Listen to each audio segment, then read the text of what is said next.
और इस बीच बड़ी खबर सामने आ रही है। आपको बता दें, पश्चिम बंगाल में बड़ा प्रशासनिक फेरबदल हुआ है। पश्चिम बंगाल में मुख्य सचिव और गृह सचिव दोनों बदले गए हैं। आईएएस अधिकारी दुष्यंत नारयाला नए मुख्य सचिव नियुक्त हुए हैं।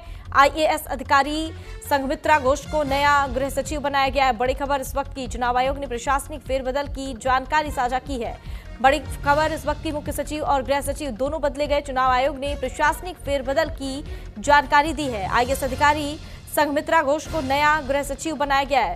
दरअसल पश्चिम बंगाल में चुनाव से पहले ये बड़ा प्रशासनिक फेरबदल हुआ है। चुनाव आयोग ने प्रशासनिक फेरबदल की जानकारी साझा की है। मुख्य सचिव और गृह सचिव दोनों बदले गए हैं। आईएएस अधिकारी दुष्यंत नारयाला नए सचिव के रूप में नियुक्त हुए हैं। पश्चिम बंगाल में बड़ा प्रशासनिक फेरबदल, इस वक्त की बड़ी जानकारी।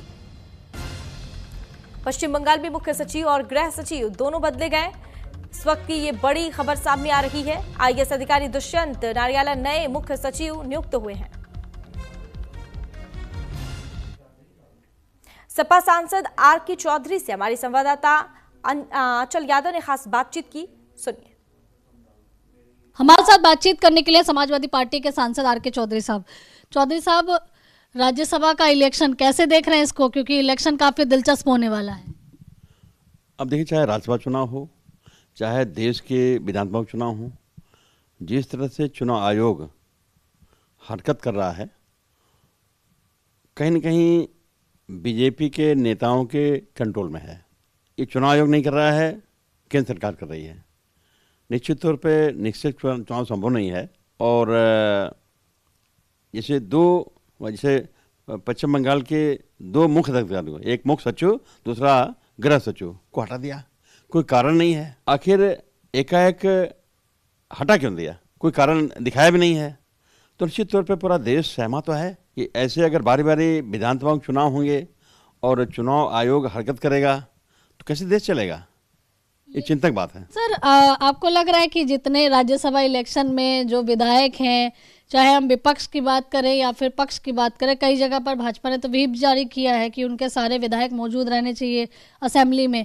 आपको लग रहा है कि यहाँ जो इलेक्शन होने वाला है इसमें किसकी जीत होगी, क्या लग रहा है? देखिए, सही बात तो यह है कि हम तो ये चाहते हैं कि निष्पक्ष चुनाव हो।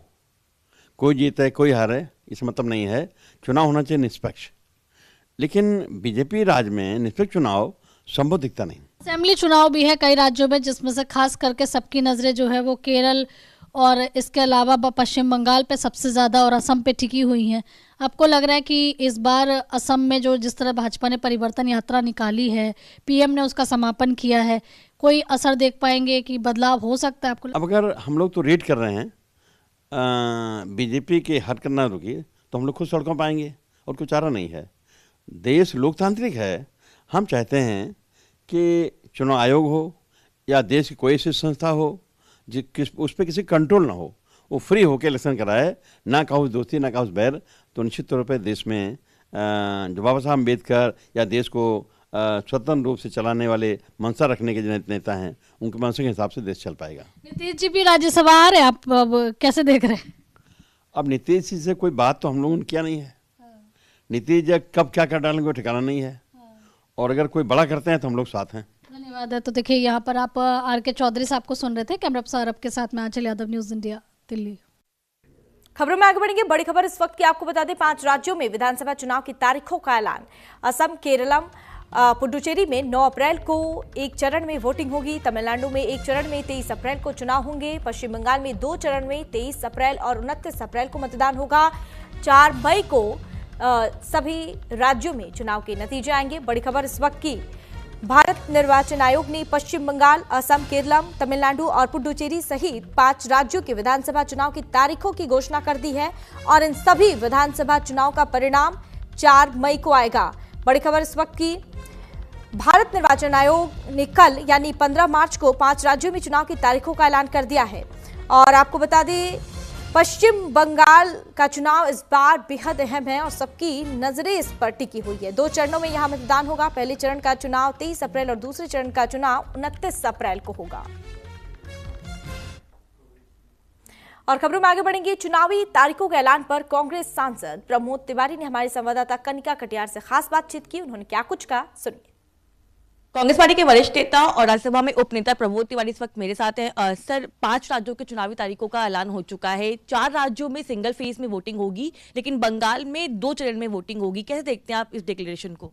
मुख्य चुनाव आयुक्त के खिलाफ जो निर्णय लिया गया है, उनके खिलाफ प्रस्ताव लाया जाए। इस चुनाव की जो तिथियां घोषित हुई उससे और मजबूत होता है। कहाँ बंगाल 8 राउंड में होता था, 7 राउंड कर देते, 6 राउंड कर देते, 2 राउंड। यानी कि बंगाल में आप इसलिए कर रहे हैं कि भाजपा ने जितना प्रधानमंत्री को जाना जा चुका, कुछ बोलने को नहीं उनके बेचारे के पास, तो अपनी हार की कितने राउंड में हार कराएं, इसलिए ऐसा किया जा रहा है। मुझे लगता है कि जो कुछ भी जिस तरह तिथियां घोषित की गई, पार्लियामेंट के बाद प्रारंभ होता तो अच्छा था, क्योंकि चुनाव सिर्फ चुनाव जिस दिन होता है उस दिन तो मतदाता वोट डालता है।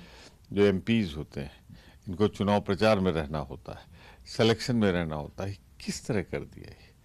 तो कुल मिलाकर मैं समझता हूँ कि ये तिथियां घोषित हो गई, पालन होगा, लेकिन भाजपा की सुविधा कर। बहुत बहुत शुक्रिया आपसे बात करने के लिए। कैमरा पर्सन सचिन के साथ मैं कानिका, न्यूज़ इंडिया, दिल्ली।